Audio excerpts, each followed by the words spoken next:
Kozhikode medical college ആശുപത്രിയിലെ അത്യാഹിത വിഭാഗത്തിലുണ്ടായ പൊട്ടിത്തെറിയിൽ medical കോളേജിൽ ഉന്നതതല യോഗം ആരംഭിച്ചു. മന്ത്രി വീണ ജോർജിന്റെ നേതൃത്വത്തിലാണ് യോഗം. മന്ത്രി എ.കെ. ശശീന്ദ്രൻ, ജില്ലാ കളക്ടർ, വിവിധ വകുപ്പ് മേധാവികൾ തുടങ്ങിയവർ യോഗത്തിൽ പങ്കെടുക്കുന്നുണ്ട്. അപകടമുണ്ടായ അത്യാഹിത വിഭാഗം ആരോഗ്യമന്ത്രി സന്ദർശിച്ചു. അതേസമയം ആശുപത്രിയുടെ വീഴ്ച മൂലമാണ് മരണമെന്ന ആരോപണവുമായി മരിച്ചവരുടെ ബന്ധുക്കൾ രംഗത്തെത്തിയിട്ടുണ്ട്.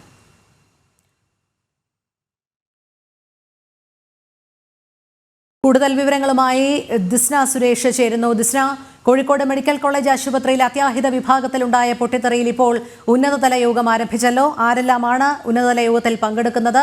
അതോടൊപ്പം രോഗികൾ മരിച്ച സംഭവവുമായി ബന്ധപ്പെട്ട് ഈ പൊട്ടിത്തെറിയുമായിട്ടുള്ള പുക ശ്വസിച്ചു തന്നെയാണെന്നാണ് ബന്ധുക്കൾ ആരോപിക്കുന്നത്. അതുമായി ബന്ധപ്പെട്ട അന്വേഷണങ്ങൾ ഏതു രീതിയിലാണ് പുരോഗമിക്കുന്നത്?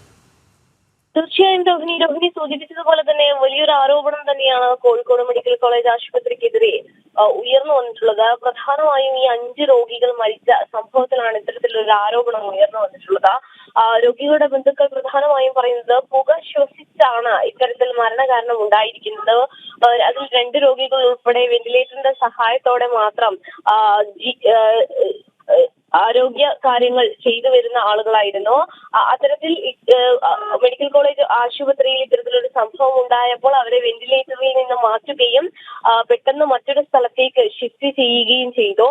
അത്തരത്തിൽ 1 മണിക്കൂറോളം ഇത്തരത്തിൽ ഓക്സിജന്റെ സഹായം ഉൾപ്പെടെ മുടങ്ങി ശ്വാസം മുട്ടിയാണ് ഇത്തരത്തിൽ മരണം ഉണ്ടായത് എന്നൊരു കാര്യം തന്നെയാണ് ഈ ബന്ധുക്കൾ പ്രധാനമായും ആരോപിക്കുന്നത്. എന്തായാലും മെഡിക്കൽ കോളേജ് പോലീസ് അസ്വാഭാവിക മരണത്തിന് കേസെടുത്തിട്ടുണ്ട്. രോഹിണി നേരത്തെ സൂചിപ്പിച്ചതുപോലെ തന്നെ കൂടാതെ തന്നെ ഈ കെട്ടിടത്തിന്റെ നിർമ്മിതിയുമായി ബന്ധപ്പെട്ട് ക്രമക്കേടുകൾ നടന്നു എന്ന തരത്തിലുള്ള ആരോപണങ്ങളൊക്കെ തന്നെയും ഉയർന്നു വരുന്നൊരു സാഹചര്യമുണ്ട്. ഇനി ഈ മരിച്ച ആളുകളുടെ പോസ്റ്റ്മോർട്ടം നടപടികൾ പൂർത്തിയായതിനു ശേഷം, പോസ്റ്റ്മോർട്ടം റിപ്പോർട്ട് വന്നതിന് ശേഷം മാത്രമേ വളരെ കൃത്യമായി എന്താണ് മരണത്തിലേക്ക് നയിച്ചത് എന്ന കാരണം വ്യക്തമാവുകയുള്ളൂ എന്ന് തന്നെയാണ് അറിയാൻ കഴിഞ്ഞിട്ടുള്ളത്. എന്തായാലും ആരോഗ്യമന്ത്രി അല്പസമയത്തിന് മുൻപ് അവിടെ എത്തി ഉന്നതതല യോഗത്തിൽ പങ്കാളിയായിട്ടുണ്ട് എന്ന് തന്നെയാണ് അറിയാൻ സാധിച്ചിട്ടുള്ളത്. ഏകദേശം ഉന്നതതല യോഗം അവസാനിക്കാനായി എന്നൊരു സൂചന തന്നെയാണ് ഇപ്പോൾ ലഭ്യമായിട്ടുള്ളത്. അതിനുശേഷം ആരോഗ്യമന്ത്രി മാധ്യമങ്ങളെ കാണും എന്നുകൂടി നമുക്ക് അറിയാൻ സാധിക്കുന്നു. അതിൽ കൂടുതൽ കാര്യങ്ങൾ വിശദീകരിക്കും എന്ന് തന്നെയാണ് അറിയാൻ കഴിഞ്ഞിട്ടുള്ളത്. അതോടൊപ്പം തന്നെ ഇത്തരത്തിൽ ഈ അപകടം ഉണ്ടായ സമയത്ത് സാധാരണക്കാരായ നിർധനരായ രോഗികളെയൊക്കെ തന്നെയും സ്വകാര്യ ആശുപത്രിയിലേക്ക് മാറ്റിയിരുന്നു. അവർക്കൊക്കെ തന്നെയും അവിടുത്തെ ഈ ബില്ലും മറ്റു കാര്യങ്ങളും ഒക്കെ തന്നെയും അടയ്ക്കുക എന്നത് വലിയ ബുദ്ധിമുട്ടാണെന്ന ആരോപണവുമായി ബന്ധുക്കൾ രംഗത്ത് വന്നിട്ടുണ്ട്. നമുക്കറിയാം, കോഴിക്കോട് മെഡിക്കൽ കോളേജിനെ ആശ്രയിക്കുന്നത് എന്ന് പറയുന്നത് തീരദേശ മേഖലയിലുള്ള ആളുകൾ, അതോടൊപ്പം തന്നെ സാധാരണക്കാരായ നിരവധി ആളുകളാണ് കോഴിക്കോട് മെഡിക്കൽ കോളേജിലേക്ക് ചികിത്സ സംബന്ധമായി എത്തുന്നത്. അവരെയൊക്കെ തന്നെയും താൽക്കാലികമായി അവർ പാർപ്പിച്ചിരിക്കുന്നത് വീട്ടാശുപത്രി കൂടാതെ തന്നെ പാർപ്പിച്ചിരിക്കുന്നത് സ്വകാര്യ ആശുപത്രികളിലാണ്.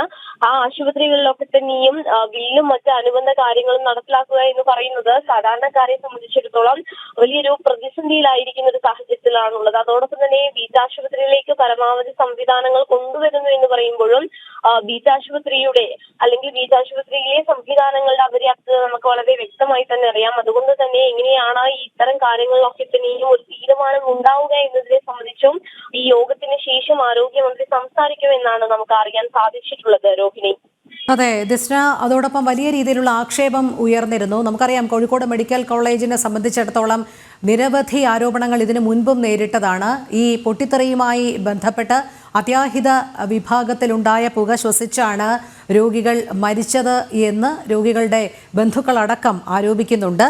പക്ഷേ ഈ തീപിടുത്തം ഉണ്ടായി വലിയ രീതിയിലുള്ള പുക വരുമ്പോൾ പോലും രക്ഷാപ്രവർത്തനങ്ങളിൽ വലിയ കാലതാമസവും വീഴ്ചയും ഉണ്ടായി എന്നുള്ളത് അവിടെ എത്തിയ ജനപ്രതിനിധികളടക്കം വ്യക്തമാക്കിയതാണ്. കാരണം ഏതെങ്കിലും ഒരു അപകട സാഹചര്യത്തിൽ ഏതു രീതിയിലാണോ അവിടെ നിന്നും രോഗികളെ ഒഴിപ്പിക്കേണ്ടത്, അതനുസരിച്ചുള്ള ഫയർ യൂണിറ്റ് സംവിധാനങ്ങൾ, ഇതൊന്നും അവിടെ പര്യാപ്തമായ രീതിയിൽ ആയിരുന്നില്ല എന്നുള്ളതാണ്. അതുകൊണ്ട് തന്നെ ഒരുപക്ഷെ ഈ രോഗികൾ വലിയ രീതിയിൽ പുക ശ്വസിച്ചിരിക്കാം, വെന്റിലേറ്ററിൽ നിന്ന് മാറ്റിയതടക്കമുള്ള ആരോഗ്യ പ്രശ്നങ്ങളുടെ ഫലമായിട്ട് തന്നെയാകാം മരിച്ചത് എന്നുള്ള സംശയങ്ങൾ കുടുംബത്തിൻ്റെ ഭാഗത്തു നിന്നുണ്ടായാൽ പോലും അതിൽ തെറ്റു പറയാനും കഴിയില്ല. കാരണം കാര്യങ്ങളുടെ സ്ഥിതിഗതികൾ നമ്മൾ പരിശോധിക്കുകയാണെങ്കിൽ അത്തരത്തിലേക്കാണ് ചെന്നെത്തുന്നതും, അല്ലേ?